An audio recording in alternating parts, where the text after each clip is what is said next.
It's brilliant. It's good to hear what we sound like, Jeff. Yeah. Good morning, listeners and viewers. You're listening to Ammar and Jalf. Live on our weekly radio show. Yes, that was a repeat. Remember there was Scotch videotapes. They were like, oh, don't re-record, not fade away. Re-record, not. Can you remember that? Yeah. There's like a skeleton type guy. They used to upload the video recorders used to upload from the top first, and then it became a bit more sophisticated where you could put them in from the face. Yeah. And then it's funny how all of that has gone, hasn't it? Yeah, I think it's going to be a very. I think whilst technology is amazing, I think the future is. I think it's scary. I agree. It's incredibly scary. I might have got a bit of a tan. Have you been sitting in the sun or something, or working in the sun? It's just the light here. It looks good, man. No, actually, have I seen you? No, I have seen you. Yeah, it's just the lighting here. It's my iPad. I like a tan. I love a tan. I'd like You've to. got a tan? Got a permanent one?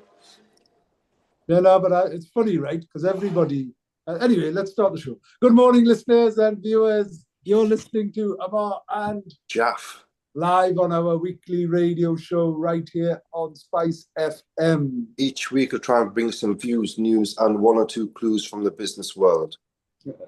Asian Business Connections aims to connect, support, and promote the Asian and wider communities. We'll be talking shop quite literally, not just corner shops, or they look to start a business, have an existing business, or you just want to talk business. We can help. We can help, and we do help. Gosh, it's a crazy week, and I can't believe what's going on in the Middle East. But anyway, yeah, it's funny talking about tans that traditionally everyone who's of colour wants to be white, and everyone who's white wants to be of colour. Well, it's interesting, isn't it? Very, very interesting. Isn't it? Do you not think so? Isn't that like really funny? That everyone on that side of the world and everyone on that side of the world wants to be on the other side of the world. Funny.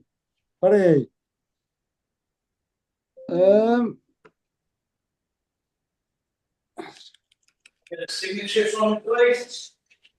So what's going on, Jeff? Locally, Ammar, last week, quite a busy week actually for the city with Sam Fender being in town. So that was. How was it?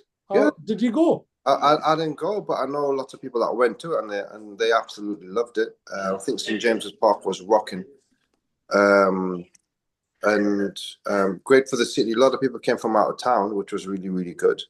Thank you. So yeah, that was brilliant. I think the fixtures has come out, haven't they?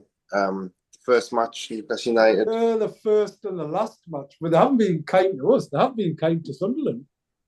No, not at all. But it is what it is. I think I think we just have to get really. I think the club's in a bit of a difficult position without having a sporting director to get deals through the doors at this moment in time, which is like really critical summer. So hopefully there'll be some action by the end of this month, which is about it's only another 10 days or so away. Let's see what happens. Let's see what happens. Yeah, it's, gosh, it feels as if the world's gone a bit mad, though, doesn't it? Yeah, of course it has. And we've talked about this. We talked about this last week. But then, Ammar, if you think about, listen to our conversations going back almost possibly 10 years where we could see... 15 years ago, Jeff, we were predicting this. Well, we were saying that don't poke the Russian bear. Why keep on poking the Russian bear? Because we could see behind the scenes that that was an ultimate kind of ambition of, you know, Britain and EU and NATO, whoever else you want to put into that category. And look what's happening. Look what's happening there. But then what's happening in the Middle East at this moment in time is just frightening. Both parties have going at each other, Iran and Israel, and everyone's holding their breath to see what Trump is going to say. But then there's a journalist, I don't know if you've heard of him. He's an American journalist, very, very well known. He's called, oh my goodness, what's his name? His surname is Hirsch. He's a really famous journalist, and he's basically saying that he's got information from within the US government that the Americans are going to attack Iran this weekend, like today or tomorrow. And but they already are.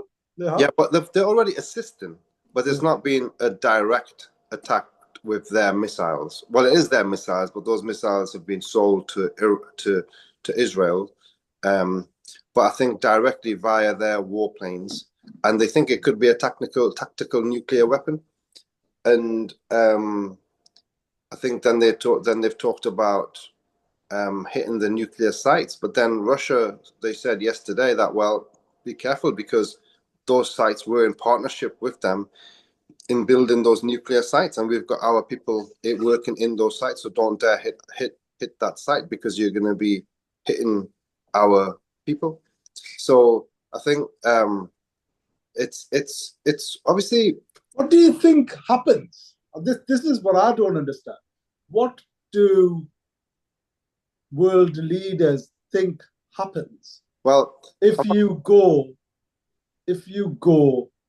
and bomb a nuclear site, what happens to the nuclear waste and the nuclear... Well, it's going to be a Chernobyl, isn't it? But at least it's not going to be affecting. They're hoping that it's not going to kind of. Well, they're hoping that. They're hoping that the wind's not going to blow it over our countries. But it's not. Ammar, Ted Cruz, a U.S. senator, right? He did an interview. It's on YouTube, and obviously we're just relaying discussions and interviews that have already happened. And Tucker Carlson, another really famous American journalist, he did an interview with a senator called Ted Cruz, and Ted Cruz was basically saying, and Tucker Carlson absolutely ripped him to smithereens, and Ted Cruz was saying, well, basically, look, I'm a Christian, and I've been brought up as a Christian, to love Israel. And he said, well, which kind of Bible is that from, and what does that mean? Does that mean your love for Israel, the state as it is today? Does that mean that your love is with Benjamin Netanyahu? What is it exactly? And his answers were, and he even asked some questions, well, what's the population of Iran? He didn't know. What's the ethnicity of Iran? He didn't know. So a lot of these senators, they just go with the flow because it's the thing to do, and they're not actually going out and, the real proper diplomats. I think even the British diplomats from back in the day, if you were a British diplomat for China, you actually used to, it would have been an expectation for you to speak fluent Chinese. And live in China and understand their culture, understand their people, understand their minds. And diplomacy is understanding the country that you are in, you're looking to do business with, or go to war with, or whatever it may be. But you should have a real thorough understanding of it all.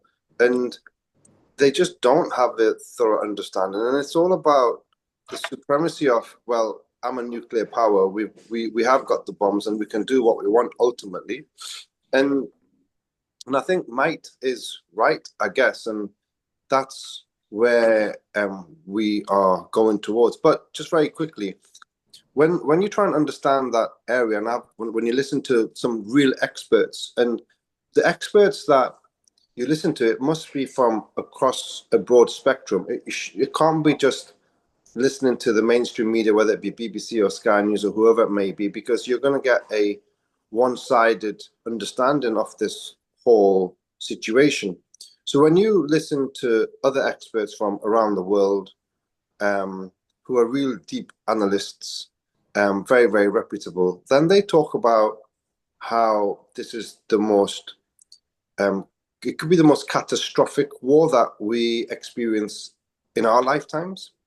Like the situation at the moment, because of the impact that it can have on the entire world so quickly. So, for example, if things get really hot, then the Iranians will probably hit the US bases in all of the countries surrounding them. And then that could lead to massive civil disruption in those countries. It could lead to ousting particular governments. The Strait of Hormuz, which is a pathway where 25% or 30% of all of the world's oil comes via, they will shut that off, and immediately all the oil prices would go up ridiculously, to the point where it's probably not affordable, which then has a massive impact on all of the businesses in the whole world. Like, Ammar, you know, how much reserve oils do you think any nation has if there's not a constant flow of it? What, a week, 2 weeks, maybe it's 3 weeks or a month? And even if it's a month, we might say, yeah, we'll ride it out for a month. But imagine the cost for that month and the turmoil that you have. So all of these things, and imagine also, let's forget all of that turmoil, but imagine the worry, the distress that all of us will feel, and the concern that we'll have about our families because there's been a nuke attack somewhere. And you're not exactly going to go out and live your normal lifestyle, are you? You're not going to go to the bars and to the restaurants and go and socialize and sit and watch, go to a football match and stuff.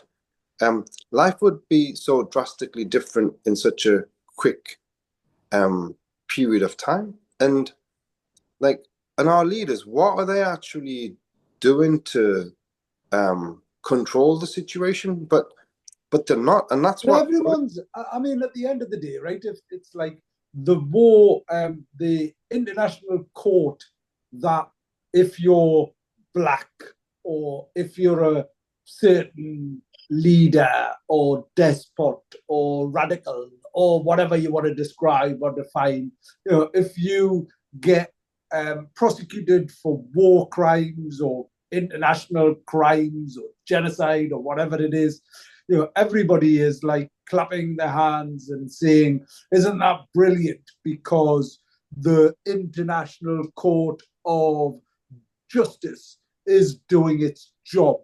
And then as soon as somebody decides that whoever it is, for whatever reason, actually, that's not fair. That's not fair.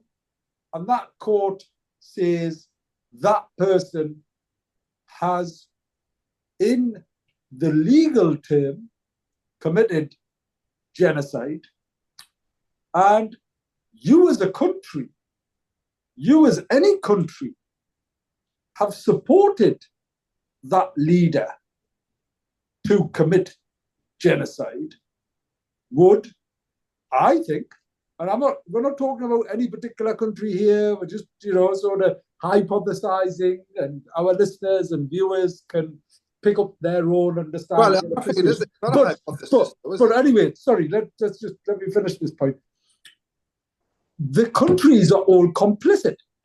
Well, yeah, of course. Right? And then what I loved was this post that I seen on Facebook yesterday or whatever it was, and it said, I decided to get up in the middle of the night and go knock on my neighbor's door and punch him in the face because I think he was going to come and punch me in the face. I didn't know that, but that's what I'd done. I just find that extraordinary. Mm.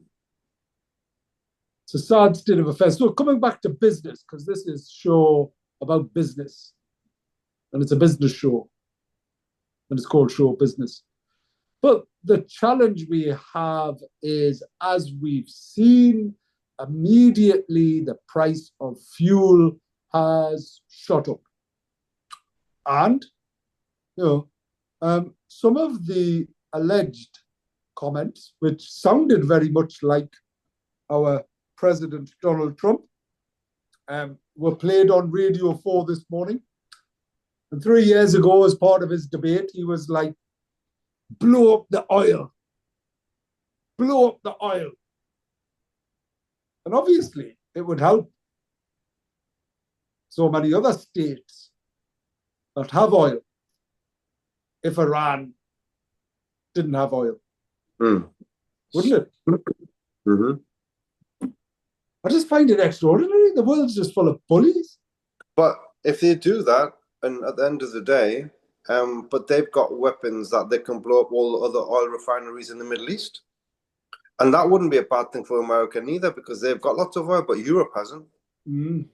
Oh, no, it's like, look, it's people on the streets, it's people on the ground, it's people like you and I who will inevitably be impacted by. Yeah, but more, there's like other thing. I probably maybe it's not the right to talk about it on our business show. To be honest, we can. I guess we'll just focus on the business impact of this. The business impact is really frightening because we're gonna have, if anything major does kick off, I think in today's world the business impact is going to be horrendous, because already we're kind of on the edge in the context of we've been hit with so many challenges over the last 4 or 5 years, accumulated into all of the businesses being on a knife edge in terms of you're never going to have businesses which are going to be sat with lots of money for a rainy day and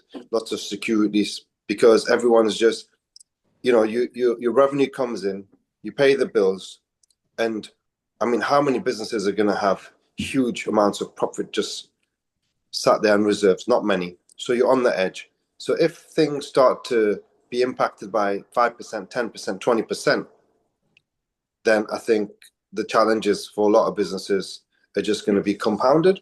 And I think, with, like I said before, with the public's feel good factor being affected also, I think from that perspective, it's going to be frightening. And what can the businesses just possibly do? We haven't had much help from the government since Labour's come in, especially with all of the changes that the Chancellor's made, and the cost just spiraling out of control. So I don't think we can trust that the government's going to help us through the difficult times ahead. So you're left on your own kind of devices, or you're left by yourself to try and get through the storm that's ahead. And I'm not sure how many people have got the ability to navigate that. Yeah.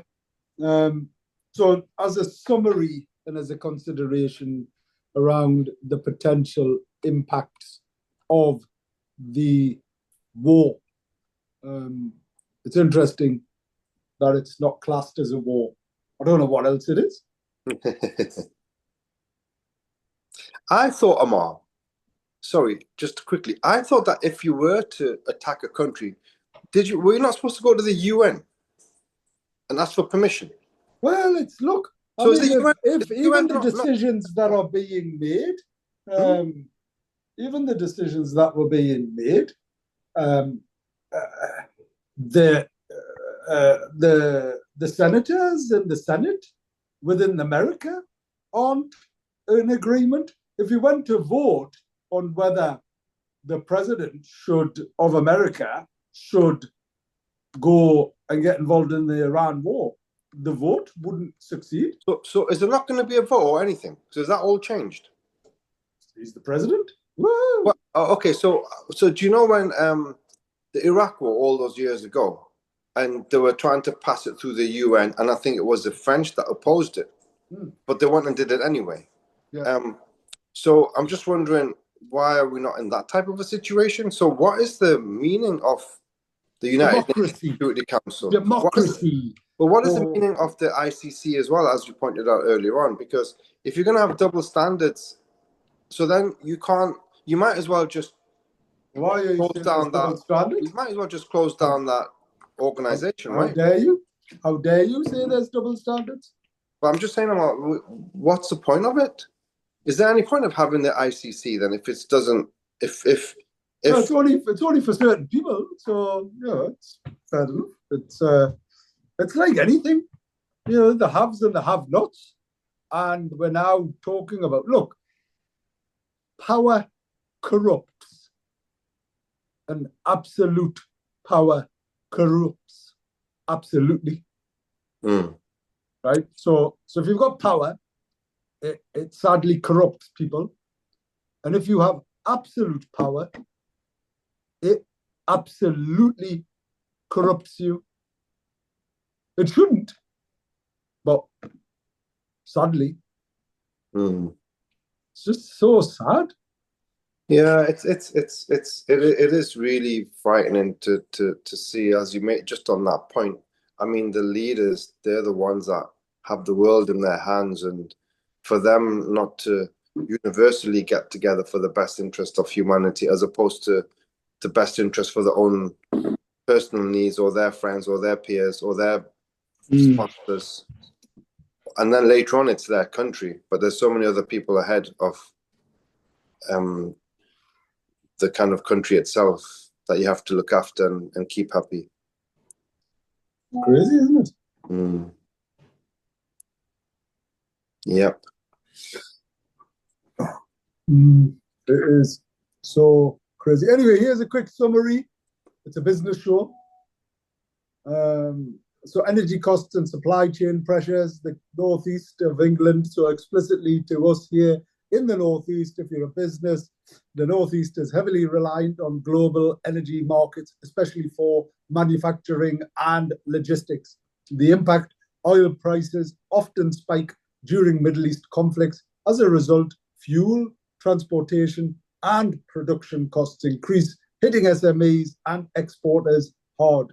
An example would be manufacturing businesses in Tees Valley in Sunderland. They're already grappling with inflation, face tighter margins as costs of raw materials and shipping rise. Brilliant, thank you. That was Anthony making a cameo entrance. I just hadn't sat where I should have sat. But anyway, it's all good. Thank you, Anthony. Disruption to trade routes and global shipping. The Strait of Hormuz is a critical... What? Hormuz. Hormuz. Oh. Don't correct someone with the bloody wrong correction. The Strait of Hormuz is a critical choke point. About 20% of global oil passes through it. 20%. Impact if conflict disrupts this corridor, shipping costs rise and delivery times extend. I mean, look at that. When that tanker got stuck, Jeff, the tanker got stuck. It just choked everything up. And everything was taking 6 weeks, 8 weeks, 12 weeks, rather than a couple of weeks. Like 28 days, 21 to 28 days is the shipping time to get something from China to here. That like tripled, quadrupled. And actually, the other thing that you need to now consider is flying zones. There's so many no-fly zones. The cost of airlines have gone up. So if you're flying, if you look how big Russia is, right? Takes up like, I don't know, a fifth of the world or whatever. Anyway, the whole, it's like a massive space. Yeah. You then incorporate Iran into that. You then incorporate Israel into that. Yeah. It's like you can't fly anywhere. Yeah. This feels like your camera's turned off, is what it feels like. Just cancel the call. I thought I'd just have Ammar. You need to double click on the side or something like that. Anyway, So we at ISS AirView can support international scale-ups may need to revise supply chain strategies or reroute via cargo alternative corridors. Investor and market uncertainty, so international investors and financial markets typically react cautiously during geopolitical instability. You need to turn your camera back on. Hello? Is it not on, Ammar? I can see myself, but I can't see you. No. right, Turn okay. it on. You're not seeing your camera's off. I don't even know how to do it. I'll work on it. There's a button somewhere. Investor market uncertainty, so impact investment flows may slow, particularly for emerging projects in infrastructure and whatever else. Cyber security threats. Iran has previously been linked to cyber warfare campaigns targeting Western infrastructure, increased risk of cyber attacks on critical infrastructures. You know, Jeff, we mustn't find out half of the things that are going on when it comes to like, you know, shutting down things, you know, when the power goes off or this has happened, or I mean, look at Marks and Spencer's. Marks and Spencer's have lost like £600 million. £600 million. Right. Because of the cyber attack. It's unbelievable.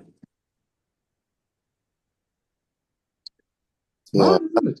And the more the cyber attacks, obviously, I think it's just going to get more and more sophisticated. I get really worried because do you get some random messages from like different organizations, different people saying that, oh, well, I can offer you a job, or if you press this link, then I don't know. I'm getting lots of weird messages, and a few other people are saying that as well, and I'm just scared to touch that message or open it up because I think that, well, do they have the capability to loosen up and I don't know, put an AI app into your phone that extract all of your information and takes it away as soon as you let them enter your phone? I don't know.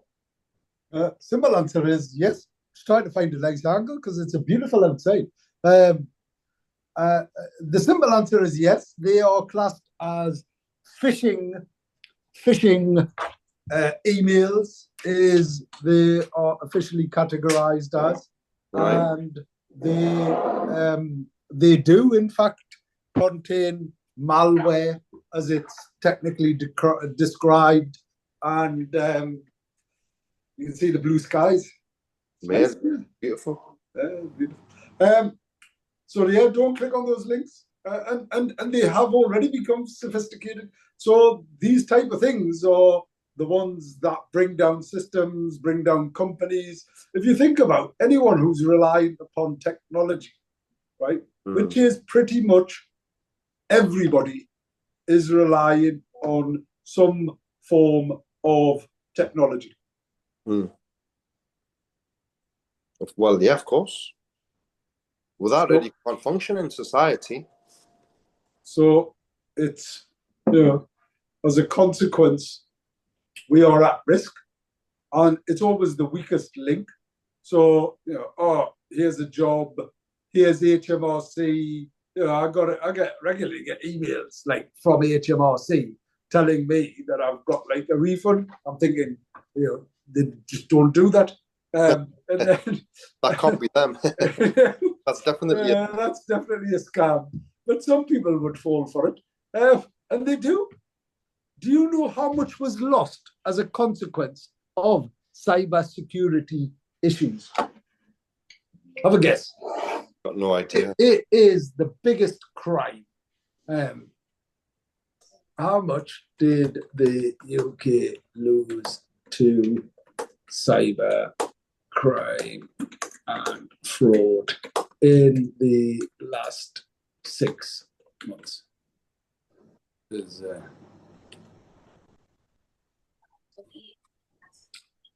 And yeah, so it's like don't know what happened there. there was like well, I do know what happened. Fraud and computer misuse action fraud between November 23 and November 24. Reports to action fraud indicated total losses of 2.4 billion across fraud and cyber-related crime. That equates on average to 200. It's increased. It is the biggest concern for the economy. It's crazy what has happened. If you look at hundreds of millions of pounds, so Marks and Spencer's Co-op was targeted, and what does that mean? It means that people's jobs are affected. It means that it's not just here's a technology and it doesn't affect anyone. It's like it affects normal people. And I was speaking to a big bank manager about this, and they were saying that they've got all these firewalls up, and there's like a group of people that are just trying to ensure that the firewalls are up, and there is they're keeping everyone's accounts safe. But he said that there could be just one minute little opening. It could be like an eye of a needle type of an opening, and it can get in through there, and it can get in and start to disrupt the systems and the accounts. And it's like an ongoing battle. But then I said to him that, is there any coming back from this? He said, no.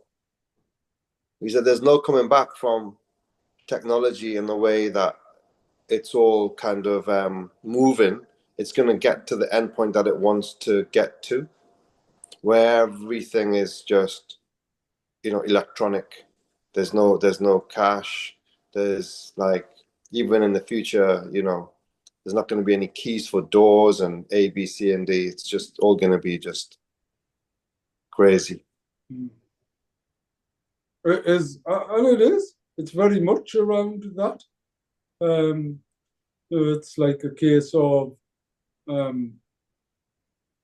it's very much a case around going back to that weakest link scenario.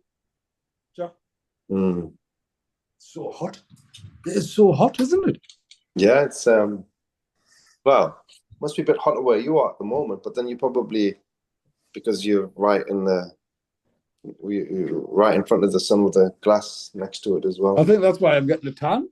When you was talking about how am I getting a tan, I'm probably sat next to a window and it's like a magnifying glass is what it is. It's your light to come on. So yeah, and what's happening more positively, Jalf? It's there's without a doubt some positives going on generally. Going back to Teesside and Freeport activities and developments and things like that. There's some significant jobs being created, and any business that is importing anything needs to be talking to ISS Freeports.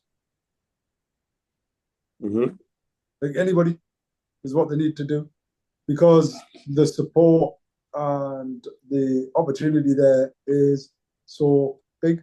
Coming back to news, the Nissan have unveiled the new look Leaf to be built at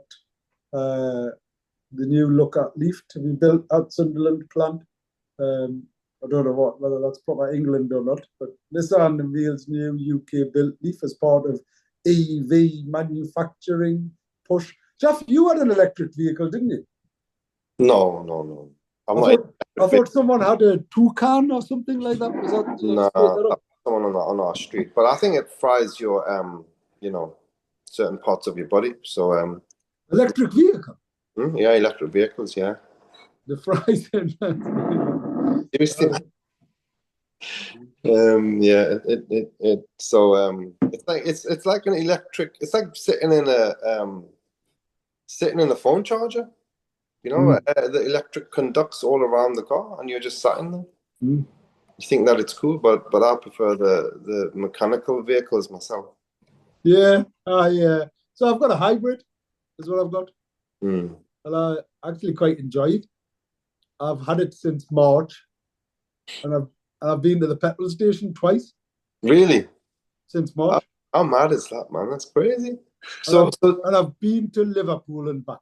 wow. And you have do you have the charger point at home? I'm presuming. I just plug it in on a night time. It charges like 50 miles is what it does on a charge. Um, so and What do for you the mean, last Matt? for the 50, 50, 50 on a charge, and that's it. yeah. No, I've got a petrol tank, haven't I? So it's got like a 60 litre petrol tank or 70 litre, whatever liter. It's like Right. it's so the electric part component is a small part, but once the petrol kicks in, it starts charging the battery again, so it regenerates. That's good. And because I'm doing, I drive down to Teesside. Like currently, I'm driving down there twice a week. I it recharges as though I'll just plug it in on the night time. Honestly, I've been to the petrol station twice, and I've got 3/4 of a tank. Oh, that's really cool. It's honestly, it is brilliant, and it's a big car as well that I've got. It's huge. It's You cool. know, Your car, it's massive. so you know what they say about big cars. Mhm. People with big cars. Yeah, very important people. No, I don't know about that. Anyway, it's more important people in small cars. Okay, so business topic of the week. This week is why most tradespeople miss out on bigger jobs without a business address.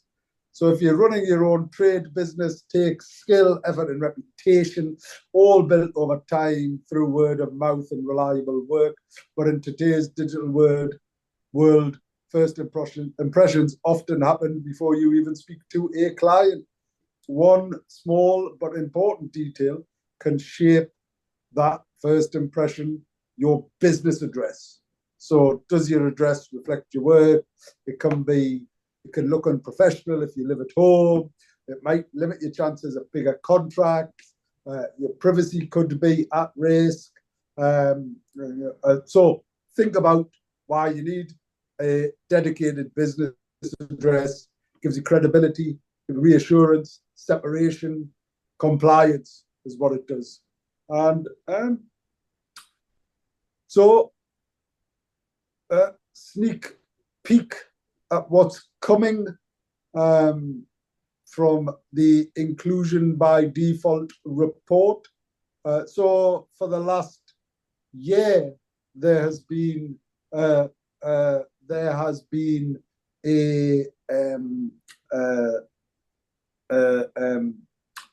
work on developing the inclusion by default campaign, and there's a report coming out with 50,000 people who were surveyed as part of this, and the highlights are the inclusion by default findings reveal a stark disconnect between intention and impact, and it's costing people opportunity, trust, and belonging. So nearly 1 in 2 people have experienced discrimination at work based on age, gender, ethnicity, or disability. So half of the people have. You've never worked for anyone else, have you, John? No. So I don't really know, but I think that's something that I think that's a terrible figure, and I feel I don't think that's, well, from my understanding, I don't think that's like a real reflection of how it is, because we I think we pride ourselves on feeling that there's 0% of that in our organizations, like absolutely zero. Mm. Because you have to, I think at the recruiting stage, you have to see if individuals are going to fit into the values that you have as a business. Yeah. And if that's the case, then how can there be discrimination when it comes to color and sex and all of those other things. Well, I mean, people have mentioned that. Yeah, but where, That's what the survey says. which companies are they actually asking these questions to? Yours? Yeah, because I don't think within independence, I just can't see that being the case. Because everyone's just independence. You just have Yeah, but like, how many people people work in the independent space? independent sector. Well, there's still a lot of independence, isn't there? I mean, it's probably less and less these days, but Yeah, there is. Sorry, there's a bit of an echo, isn't there? because another page has just come up, Ammar. I'm not sure if that's done something to it. Yeah, I was just I was trying to hide it, is what I was trying to do. I don't know why this is it's me is what it is, because I wanted to share the my presentation. But you can still hear me all right. Yeah. So the statistics, let's get this going. The statistics do provide some stark issues and challenges, and these are the surveys that ABC has carried out, Jeff, and then sourced other information. So you're right. Yeah, when someone when it's nearly 1 in 2, that's nearly 50%. I don't know what I'd like to understand that statistic. Is it like 49 or is it 41? Anyway, the statistics can be used differently. Anyway, women in the Northeast earn on average just 73 pence for every £1 earned by men. 1 in 4 believe their ethnicity actively harms their job prospects. Disabled individuals in our region are half as likely to be employed, and senior leaders often think their organizations are inclusive, but staff don't agree. Senior leaders, I must say that again. That is so funny. The mismatch is eroding trust and slowing progress.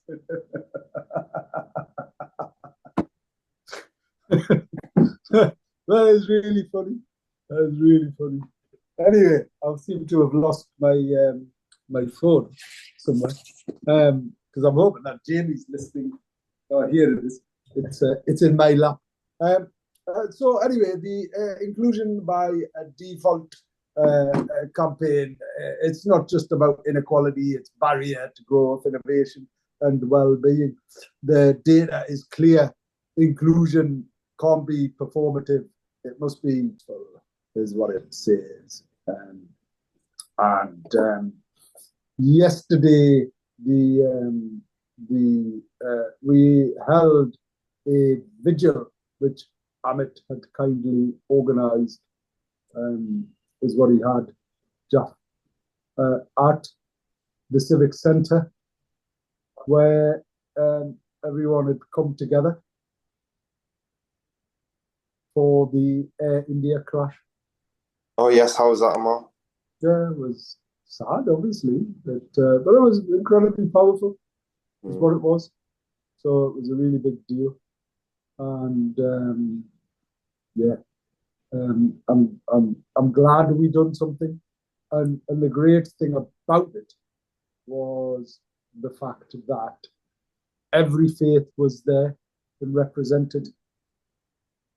Amazing. Yeah, it's so sad. All those poor innocent people lost their lives in an instant surrender. Yeah, and it was incredibly sad that one person who was a doctor in London, I think, in particular, everyone's life is incredibly important, but it was so sad. Some of the stories behind the lives make it a bit more, oh my gosh, can't believe Kismet or fate or what's written is written in the way that it's written and things like that. But it was shocking that the doctor who was a doctor here had gone back to India to collect his family. He'd worked here, or she had worked here for 5 years, and set up home, and they were going home to collect the kids and bring them back here for a new life. Yeah. Yeah, it's incredibly sad, is what it is. So everyone came together, everyone spoke, each of the faiths. The Bishop of Newcastle was there, the Sikh leaders, the Hindu leaders, the Muslim leaders, and then various community people, and then a couple of councillors as well were there. So it was powerful. It was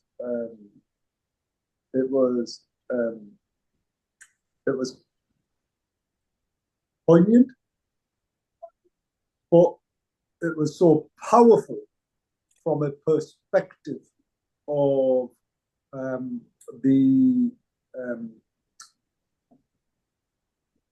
demonstration of people coming together. Mm.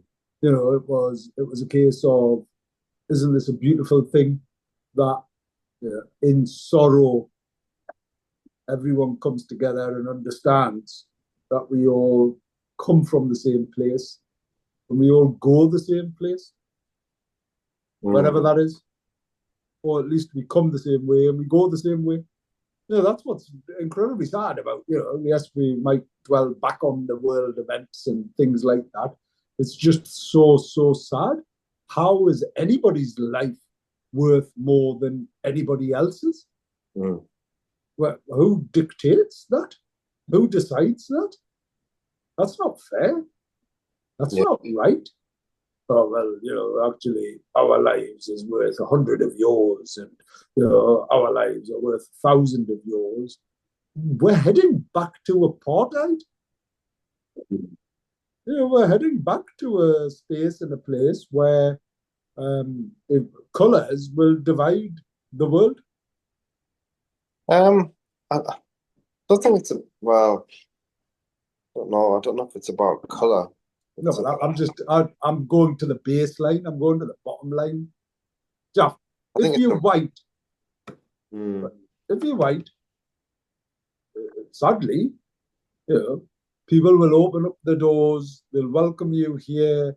They'll do whatever it is. If you're a different color, then they won't. Yeah. I mean, that's the bottom line, isn't it? Is it not? I don't think it is, Ammar. I think maybe to an extent it is. I mean, look at the the Russians are white. Okay, all right, but my point isn't the Russians. On this side of the world, the perpetrators, the people allegedly that are causing the issue are Russians, right? If you look at the, I mean, I watch Al Jazeera purely to get a rounded prospect. So, right, I actually, I don't know if you've watched it. I've started watching Euro news or French news because it's so less biased. French news, right? Like Euro France or whatever it's called. Yeah. Anyway, forgive me because I can't remember what it is. But I've started watching that just to get a slightly more rounded view of things, not to get biased. As in, if you're gonna make decisions or have an opinion, at least be informed by. Well, of course, and be educated. And right? That's the thing. So the point, and you're absolutely right to challenge me on. Is it a white thing? Is it an ethnic thing? Look, there's two white people fighting with each other. I was talking about the people who are impacted by this. Jalf, I'm talking about the people who are impacted. Now, the people in Gaza, the people of Iran, they haven't done anything, have they? Whatever the decisions are being made, they haven't done anything. And the same could be argued for some people in Israel, right? There'll be people, because there's a lot of people in Israel who don't want any of this that's going on, who hate it.